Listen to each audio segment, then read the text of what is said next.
Also, da die, Okay, heute, da mutuine, da mal 机确的, 机确的, na weiter mga jibe fortzufahren mit 机确的 ma, dem mutuine für du Frühlingsdharma sim. Dele ja, über die 50 Verse über da, Guru.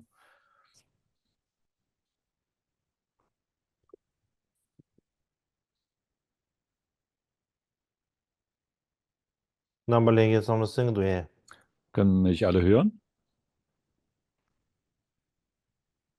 Ala so. Okay. Da dele ya, karşore. Tariri 机确的 ma, mutuine shuga gymzen jig de garasana. Der Grund dafür, dass wir Ane dieses kaza Frühlingsdharma auf diese Weise jetzt 机确 fortsetzen möchten, tambu chebe galuya ane da nima kashe ji weil bei dem sunju she ersten tu yo ma de. Mal, wo ich da Tari hier sa na vorgetragen tiri habe, tu einige yo so Tage shre. Nima de ausgefallen sind garasana an tari und dafür ngab de etwas dun gut zu shene. machen. Ane la mangu juba de ba tsaba che shana ya men ro sa marabchi. Tiri che so.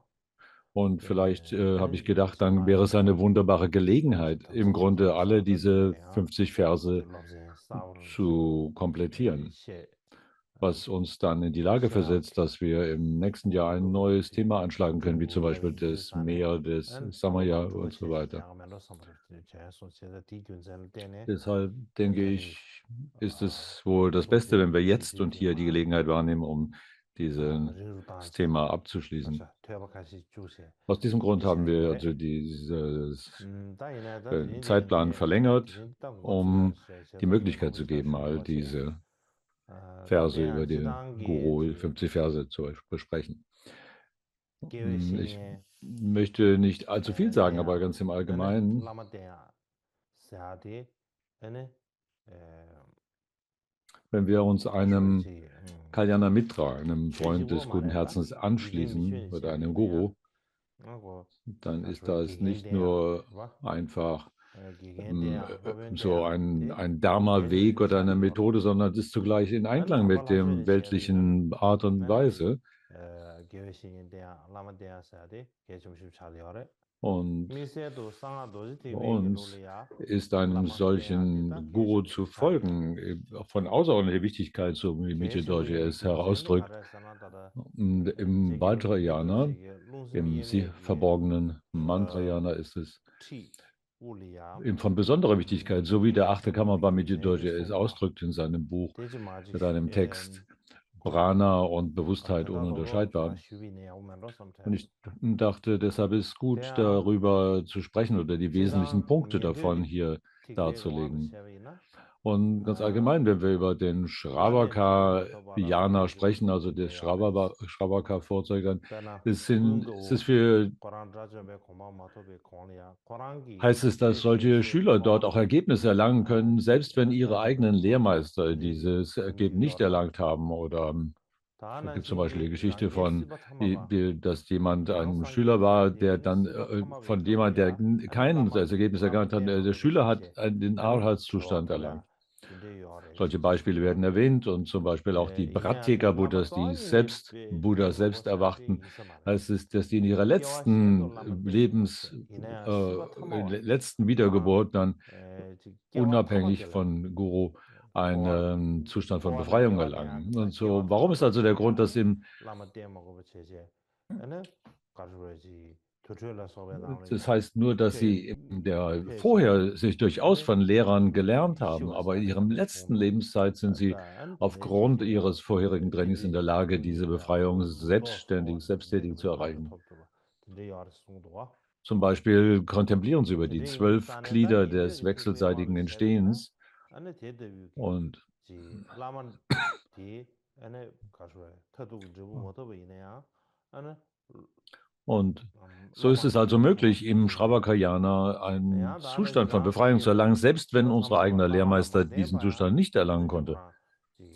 Und für die 타베라고 토와요 Breityoga-Buddhas, die 타바토 토와요 selbsttätig 디와레스 erwachten, ist es so 이나야다 in ihrer 상아비가블이야 letzten Lebenszeit. 라마 dass sie nicht einem Guru folgen müssen. Aber in verborgenen Mantrayana heißt es, wir brauchen einen Lehrmeister, einen Guru, der eine höhere Weise von Einsicht oder Erkenntnis gewonnen hat als wir selber. Und ohne sich einem solchen Lehrer anzuschließen, wäre es unmöglich, die Siddhis, die Erfüllungskräfte zu erlangen. Und was ist der Grund dafür? Die niederen Fahrzeuge oder Yanas sind in einer Weise, dass die Ergebnisse leichter zu erlangen sind. Es ist einfacher. Und so können auch gewöhnliche Leute eine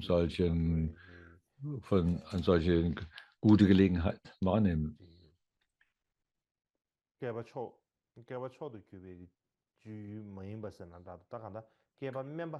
Das heißt, selbst Leute, die nicht zu den höchsten Geschickten oder Gelehrten gehören, sind in der Lage, einen solchen hervorragenden Zustand zu erlangen. Auch weniger vom Glück Begünstigte sind so in der Lage zu üben.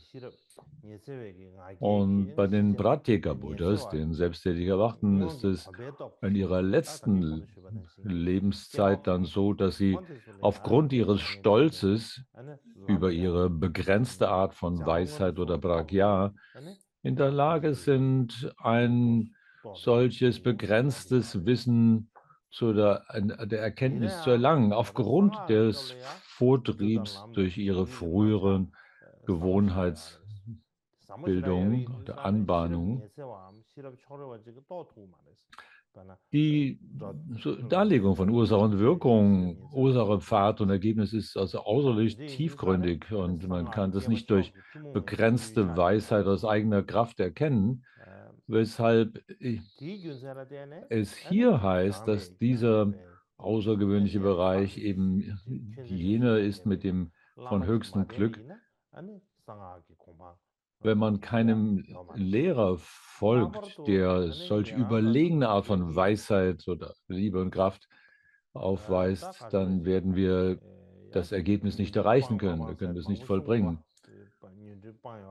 Auf der anderen Seite, besonders Shravakas und Pradyekas bemühen sich nicht, ihre 3 Arten von Gemütsverschattung vollständig zu beseitigen. Sie haben auch nicht die Mengen oder Ansammlungen solcher Art vermehrt, um diese reinigen zu können. Wir sprechen also über die Gemütsverstörung die Geistestrübung als Gemütsverstörung und als die Erkenntnistrübung und so weiter. Und sie haben nicht die Voraussetzungen dafür angesammelt, um diese vollständig zu bereinigen. Und deswegen ist es so wichtig, dass diese Voraussetzungen angesammelt werden.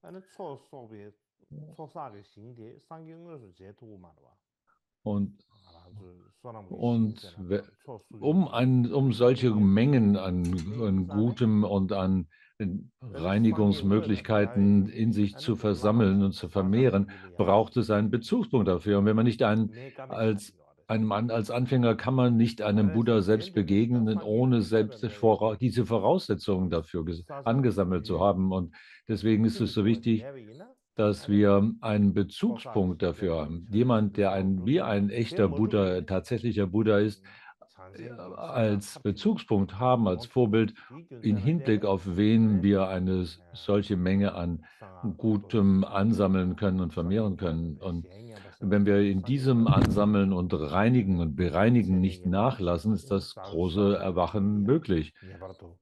Deshalb gibt es keine andere Möglichkeit, als dafür eben diese Bereinigung und das Ansammeln durchzuführen, als im Hinblick auf jemanden, der einem tatsächlichen Buddha gleichkommt, also einem Lehrer, einem Vajra-Halter, der die höchste Vollendung erreicht hat. Ohne einen solchen Lehrer ist es nicht möglich. Insbesondere kann man nicht die höchsten Siddhis erlangen.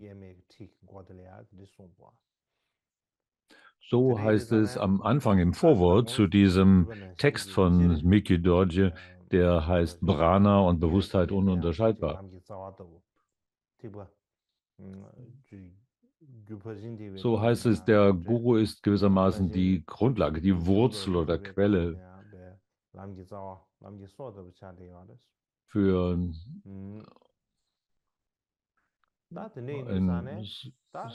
sowohl die Ursache und die Grundlage für die grundlegenden Wege wie Shravakayana und Pratyegabuddhayana, wie aber auch das als das oder Mahayana in diesem Teil als Grundlage und dann auch für das, was als der Weg des Ergebnisses genannt wird, oder Vajrayana in besonderem Maße. Im Kalachakra Tantra Kommentar heißt es dazu,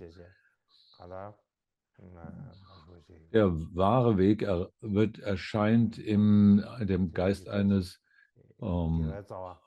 Schülers, der immerzu danach strebt,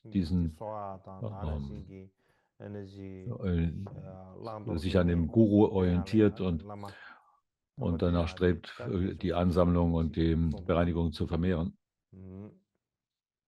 So, für das, was zu tun oder zu lassen ist, um das wirklich durchführen zu können, braucht es einen Lehrer, dem wir uns folgen oder anschließen. Sonst sind wir nicht in der Lage, die Schwierigkeiten zu meistern, die auf dem Wege entstehen. Aus diesem Grund, deswegen ist, selbst wenn es uns schlecht ergeht,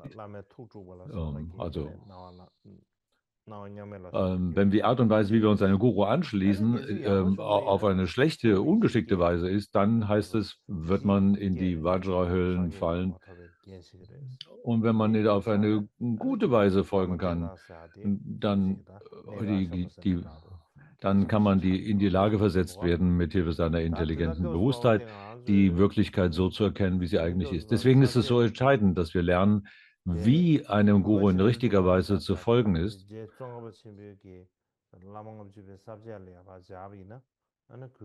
Wenn wir der Gliederung folgen, wie Tsongkhapa es erklärt,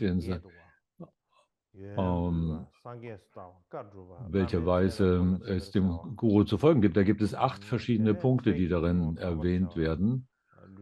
Und das ist in dem Werk von Tsongkhapa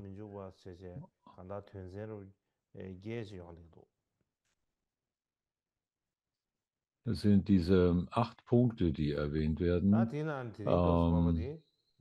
Das sind 8 Themen, wie Geschenke zu machen sind, wie man ihn als Buddha sieht, wie man seine Instruktionen ausführt und wie man sich verhält zu dem Gurus Gefolgschaft und seinen Besitz und wie wir uns in richtigem Verhalten üben, auch direkt unmittelbar und dann was besondere Dinge, die Körper und Sprache betreffen und 7. den Stolz aufzugeben und schließlich wie wir nicht auf eigene Faust zu handeln haben. Und das erste von diesen, nämlich wie Geschenke darzubringen sind, wollen wir heute besprechen. Das hat 4 Hauptpunkte dabei. Wenn wir also über Schenken sprechen oder Geschenke darbringen, dann gibt es 4 Punkte, verschiedene Arten von Verhalten im Hinblick auf den Guru. In dem Eva Mudra, das heißt die 3 Kayas aufzuzeigen, da schreibt Mikye Dorje in diesem Text.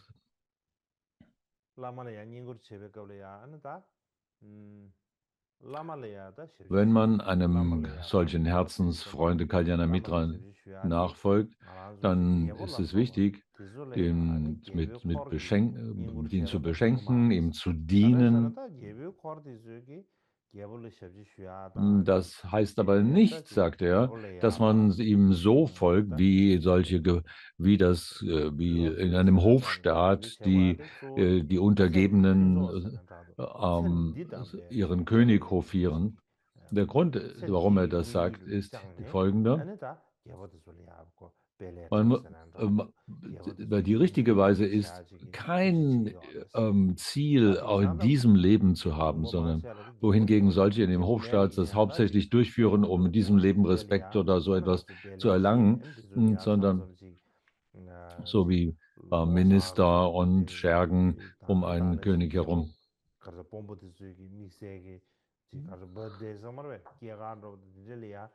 Anerkennung in der Gegenwart der Oberen anstreben, irgendwelchen Nutzen davon für sich erwarten, dass ihnen etwas zuteil wird, wenn sie solche Art hofieren. Und das ist besonders in asiatischen Ländern sehr ausgeprägt, diese Art von Umgang. In India oder in Nepal. Selbst wenn da ein niederer Angestellter der Regierung ist, dann bringt man dem Geschenke dar und so weiter. Und warum muss man diese Geschenke darbringen? Weil es letztlich darauf ankommt, dass wir davon einen Nutzen haben, weil das es dann letztlich uns selber nützt. Wir haben also Hoffnung, dass dadurch uns ein Vorteil zukommen wird. Wenn man die Person also wenn man sie schlecht behandelt, wenn man sie gut behandelt auf diese Weise, dann wird man irgendwann, auch wenn man Hilfe braucht, dann diese Hilfe von denen bekommen können. So ist die Erwartung. Und in solcher Art mit dem Guru umzugehen, wäre also wie so einem Hofstaat oder solche Beamten zu hofieren. Die richtige Art und Weise wäre aber, dass wir nichts erwarten in diesem Leben, dass da irgendein Nutzen für uns wird, sondern dass wir tatsächlich den Zustand vollkommener Buddha-Befreiung dadurch erlangen wollen. Dieses Ziel sollte in unserem Herzen fest verankert sein, im nächsten und in allen zukünftigen Lebenszeiten davon Gutes in uns entstehen sollte. Aus diesem Grunde streben wir danach, dem Guru zu dienen, und aber beide Gruppen verhalten sich so, dass sie dem Guru dienen, aber die Geisteshaltung ist dahinter eine ganz verschiedene. Der Hauptgrund, warum wir hier dem Guru dienen sollten, ist auch gründlich zu verstehen. Die Art und Weise, dem Guru zu dienen, ist, dass, wie es die tibetischen Meister erklärt haben,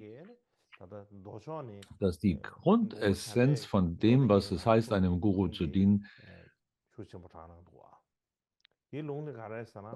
ausgedrückt ist in einem Vers von Maitreya, den Sie oft zitieren dazu. Und in diesem Text, den will ich hier kurz vorstellen. Das heißt, diene dem Kalyana Mitra, dem Herzensfreund, mit Respekt und durch Dienstleistungen und durch dein eigenes anwendendes Üben. So, also Geschenke und Dienstleistungen, aber auch durch das eigene Üben. Und so heißt es auch in den 50 Versen des Guru.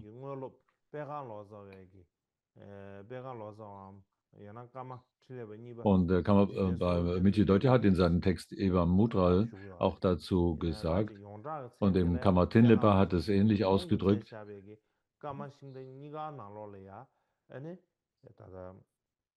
Und das wiederum ist das, was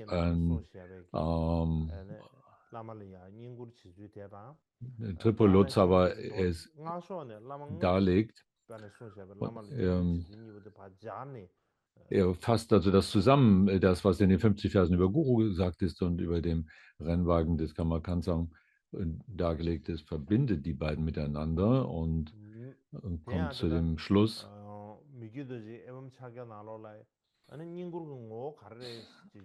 dass das, was Miki Dorje in seinen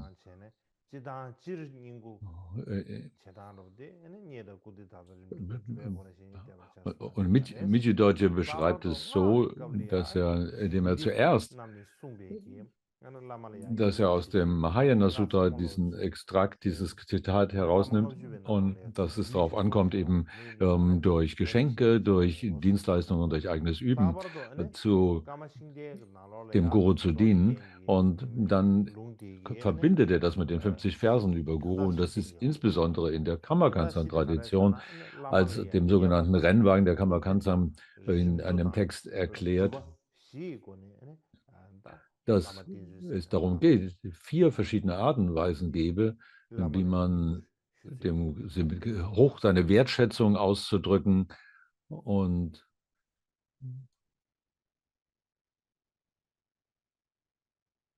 könnte sagen, das sind die verschiedenen Weisen, wie es dem Guru zu dienen gilt. Der erste dieser 4 Punkte ist, Geschenke zu geben. Und das muss man richtig verstehen. Letztlich heißt das Geschenke heißt, man bringt etwas dar, eine Darreichung, zum Beispiel einen Katak darzubringen oder verschiedene Dinge, also materielle Dinge, die wir dem Guru darbringen. Und solche, also gewissermaßen materielle Geschenke dem Guru darzubringen. Und solches zu tun, solche Geschenke dazu bringen, ist eine Art und Weise, unsere Wertschätzung auszudrücken. Das ist die Art und Weise, wie wir danach suchen, einen Ausdruck zu finden für unsere Wertschätzung oder unseren Respekt. Und das bedeutet letztlich, und das Dienstleistung bedeutet, dass man praktisch zur Hilfe ist, dass man im Alltag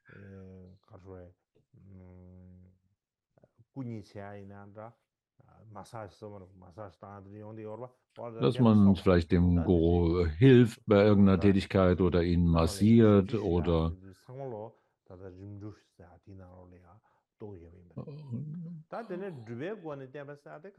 und all diese Dienstleistungen sind gewissermaßen Teil des Guru-Dienens oder Guru-Seva.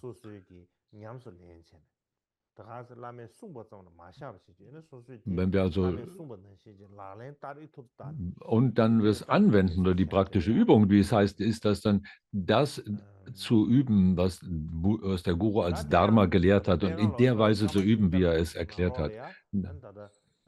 Und Kang Losava erklärt dies im Einklang mit dem Rennwagen der Kammakansa genannten Texten, verbindet diese 4 Punkte, die sie in dem Mahayana Sutra enthalten sind, mit den 50 Versen über Guru und sagt in Begriffen des Geschenkegebens, Überreichens, da ist darin zum Beispiel enthalten an Nahrung, Kleidung und so weiter zu geben. Wenn man nichts hat, gut, dann kann man auch nichts und da kann man nichts darbringen oder verschenken. Aber wir können den Wunsch haben, dass wir etwas schenken könnten. Das kann man zumindest aufbringen.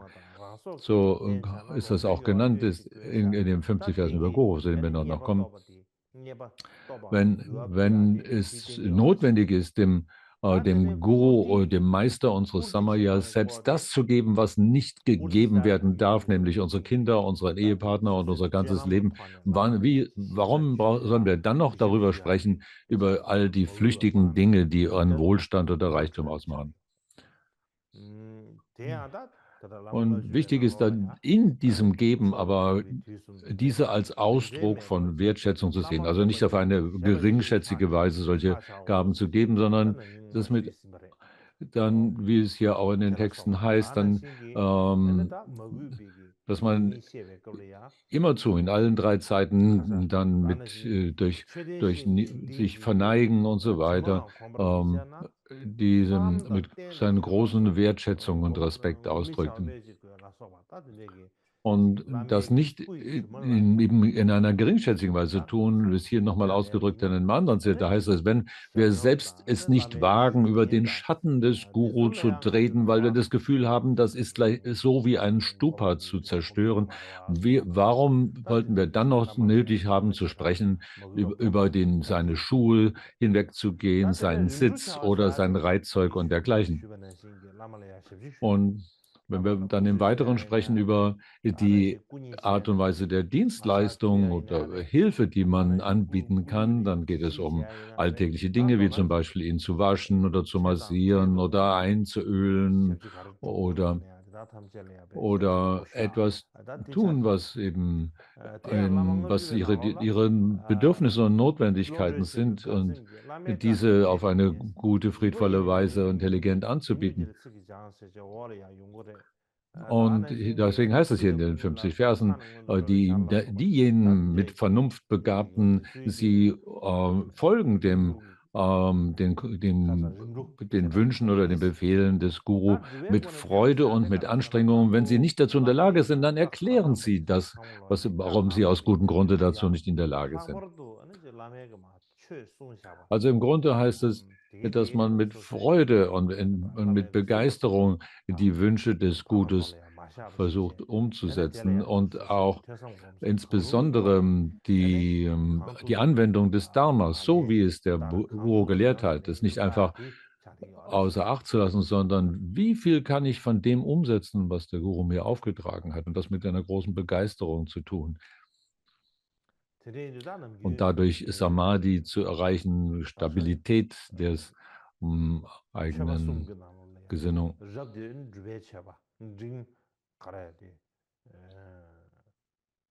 Und wir reden also über die verschiedenen Arten von Darbringung. Das Beste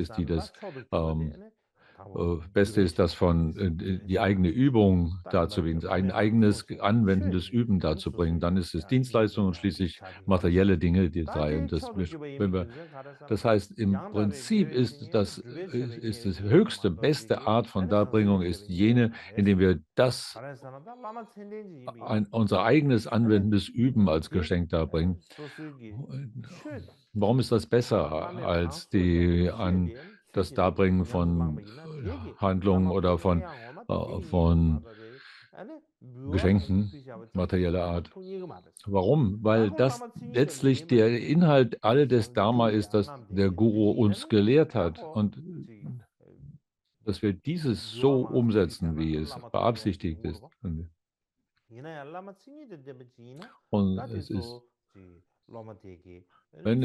es mag sein, wenn es ein Guru ist, der hauptsächlich auf materielle Dinge sich ausrichtet, dass er lieber damit zufrieden ist, ihm materielle Geschenke dazu bringen. Aber wenn es ein Guru ist, der tatsächlich ein echter Guru ist, der mit dem Herz im Dharma verankert ist, dann wird das Hauptziel, sein Hauptwunsch damit erfüllt, dass wir selber uns in der Weise, wie er es gelehrt hat, dem Dharma anwenden, widmen.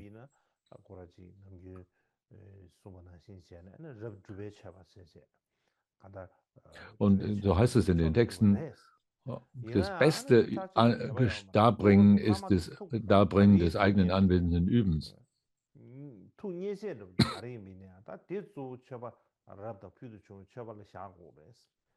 Nun, auf der anderen Seite, was das Grundprinzip, was dahinter steckt, ist, dass das zu tun, was den Guru am meisten erfreut.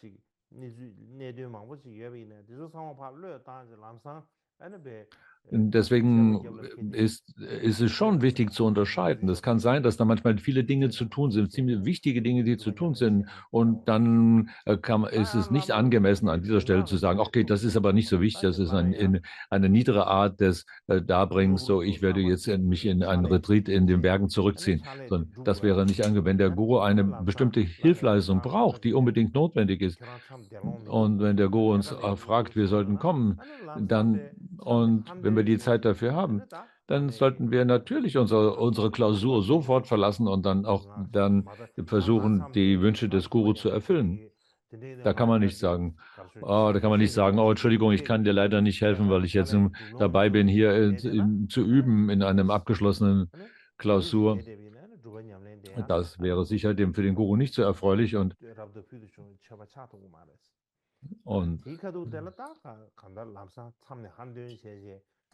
so, dann kann das in dem Moment nicht dieses eigenständige Üben nicht die beste Art von Darbringung sein, sondern wir sollten tatsächlich das sofort umsetzen, was den Wünschen des Gurus entspricht.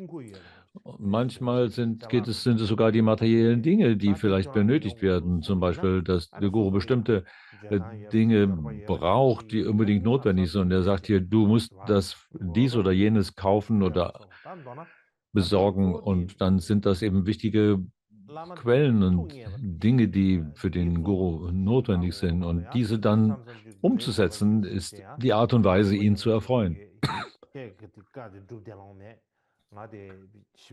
Und an der Stelle jetzt zu sagen, ach, das ist ja eine geringerwertige Art von Darbringung, das Wichtige ist, dass ich da mal anwende. Also tut mir leid, ich kann dir jetzt nicht dazu diensten sein. Ich werde mich in ein zurückziehen zum Üben. Das wäre sicher nicht die beste Art, den Guru zu erfreuen. Ich denke, das ist ein ganz wichtiger Punkt, so wie es im Sutra Alamkara heißt.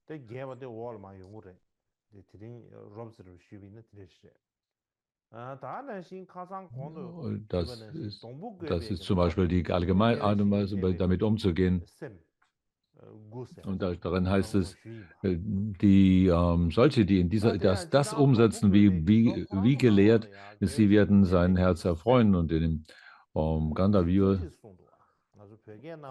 dem Gandharva Sutta ist es auf eine andere Weise dargestellt. Das heißt, da gibt es zwei verschiedene Quellen, die wir haben. Die tibetische weist 21 verschiedene Arten und Weisen der Art auf, wie die Beziehung zum Guru geprägt sein soll. Im Chinesischen sind es nur 20. Und daraus sind wieder 9 zitiert in dem Kompendium des Trainings.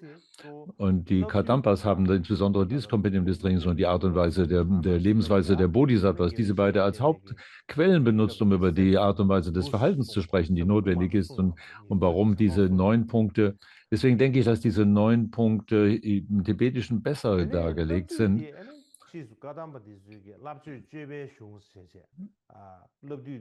Dieses Kompendium von Atisha wurde eine der Haupttexte für die Kadampa-Tradition, insbesondere auch zweitens die Lebensweise der Bodhisattvas. Und deswegen denke ich, sind diese Punkte in Tibet besser bekannt geworden. Und aus diesem Grunde kommen da vielleicht 21 verschiedene Weisen heraus, wie dem Guru zu dienen ist. Und diese 9 Punkte, die darin enthalten sind letztlich, so sagt Tsongkhapa, die schließen alle die wichtigen Inhalte ein, die notwendig sind, um mit der richtigen Haltung sich dem Guru zu Hilfe zu sein, dem Kalyana Mitra. So alles, was wir hier als wichtig besprochen haben, sollte in diesen 9 Punkten sich wiederfinden. Deswegen denke ich, wenn wir diese 9 Punkte hier erklären, wenn ich darüber etwas sage, dann wird das vielleicht deutlich werden. Der erste Punkt von diesen 9 heißt hier, man soll sich dem Guru anvertrauen mit der Art eines klugen Kindes. Sei wie ein kluges Kind, das sich dem Guru anvertraut. Man gibt also die ganze Kontrolle, gibt man dem Guru und man sagt, mach du, wie du willst und denkst, du weißt es, wie es richtig ist.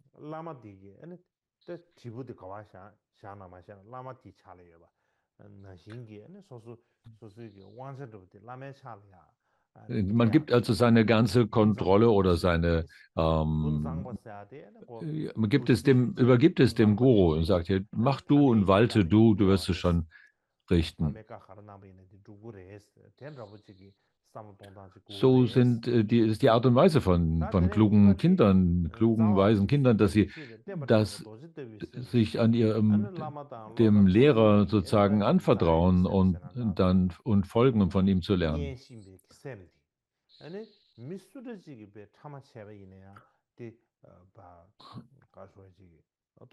Und dann die zweite Art und Weise ist hier, das ist Vajra-gleiche Haltung sollte man haben, dass diese Liebe oder Zuneigung unzerstörbar ist durch irgendjemand.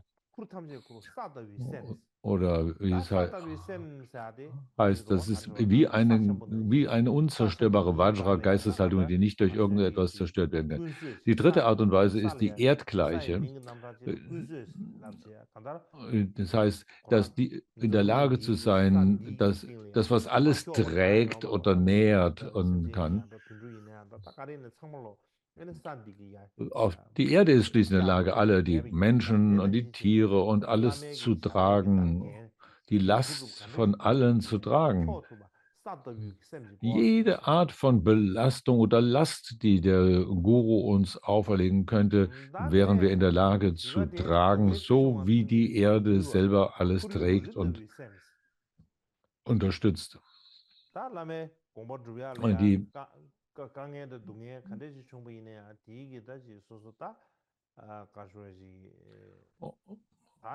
Und so wird man unerschütterlich sein, egal was der Guru einem aufträgt und welche immer Schwierigkeiten dadurch entstehen.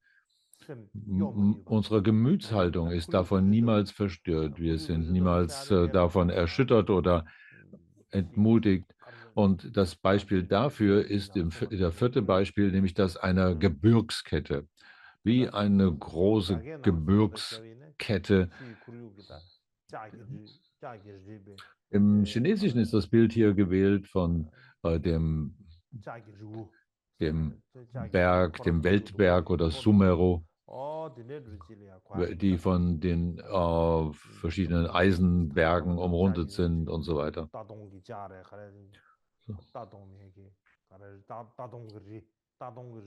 Ja, am Rand, die Randberge, die Randgebirge, die Eisengebirge, die sozusagen den äußeren Ring bilden um alles herum, die als unerschütterlich oder verrückbar betrachtet werden.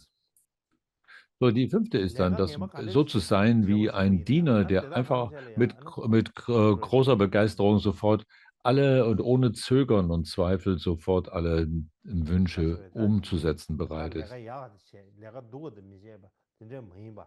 Es ist nicht so, dass man die guten Aufträge erfüllen möchte, aber die niederen und geringeren Aufträge da nicht erfüllen will, sondern was immer die Aufträge auch sein werden, wie ein guter Diener das sofort umsetzt und gleich in die Tat geht.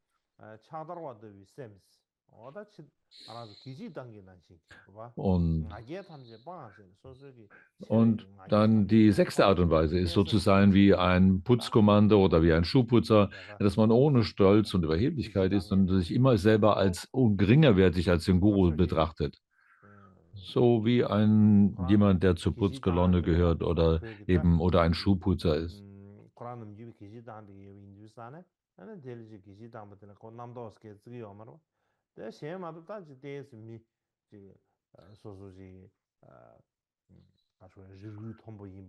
Die haben also solche Leute, die die Schuhputzer oder die zu einer Putzkolonne gehören, die haben da keine Vorbehalte, irgendwie Boden aufzuwischen oder so etwas. Sie denken nicht, dass ich bin etwas Höheres und das steht mir nicht zu und ich sollte sowas nicht tun. Sondern sie haben alle einen Stolz und Überheblichkeit aufgegeben und sind einfach wie ein Kuli oder ein einfacher Arbeiter, der alle Tätigkeiten bereit ist durchzuführen. Die sechste Art und Weise ist sozusagen wie ein Lastwagen oder ein Wagen, der selbst die schwersten Bürden, die schwersten Aufgaben des Gurus in der Lage ist zu tragen oder zu transportieren.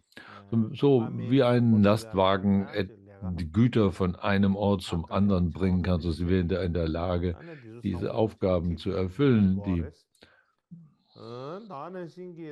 wir sollten in der Lage sein, all diese Aufträge, als uns aufgebürdet wird, zu tragen. Und selbst wenn der Guru uns kritisiert, sind wir dadurch nicht ärgerlich. Das ist die achte Art. Man sei wie ein Hund, der niemals ärgerlich wird, wenn der Guru einen dafür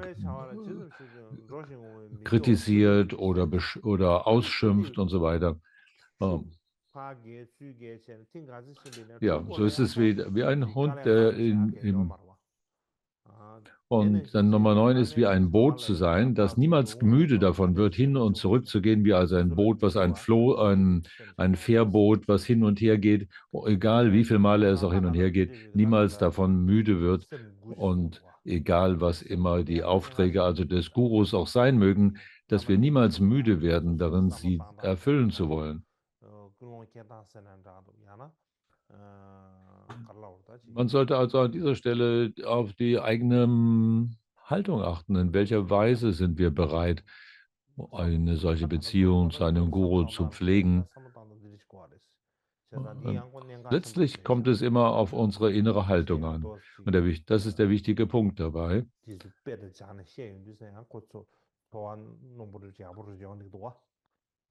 Wenn ich ein Beispiel dafür bringen wollte, das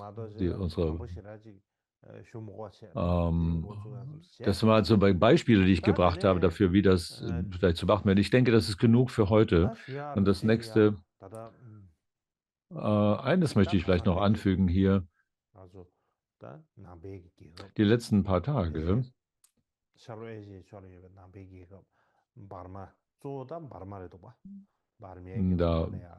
da gab es in einigen Ländern, wo die Buddha-Dharma verbreitet ist, oder zum Beispiel in Burma, in Myanmar, gab es ein Erdbeben, wo viele Leute gestorben sind. Viele Gebäude sind eingestürzt und in Städte zerstört worden.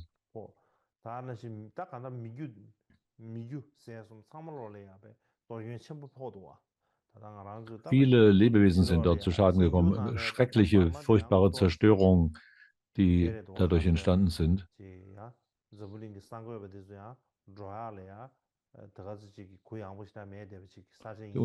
internationale Unterstützung für die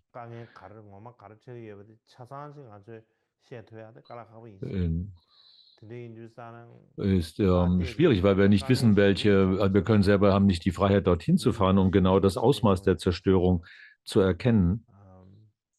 Aber ich denke, dass aufgrund des Ausmaßes des Erdbebens dort viele, viele Menschen gestorben sein werden. Ganze Städte und Orte völlig dem Erdboden gleichgemacht sein. Das Epizentrum dieses war irgendwo in der Nähe von ungefähr 1000 Kilometer selbst in Bangkok, was 1000 Kilometer von dem Epizentrum weg war, gab es sehr starke Zerstörungen, die spürbar waren. Ein 37 Stockwerke Gebäude ist eingestürzt in wenigen Sekunden. Das ist ein schreckliches Ausmaß an Zerstörung, was da hervorgerufen wird. Wenn immer solche natürlichen Katastrophen entstehen, dann sollten wir die Gelegenheit benutzen, um Wünsche zu formen, zu nähren für diese Lebewesen. Dafür, dass alle, die gestorben sind, die verletzt sind und dass sie Heilung erfahren,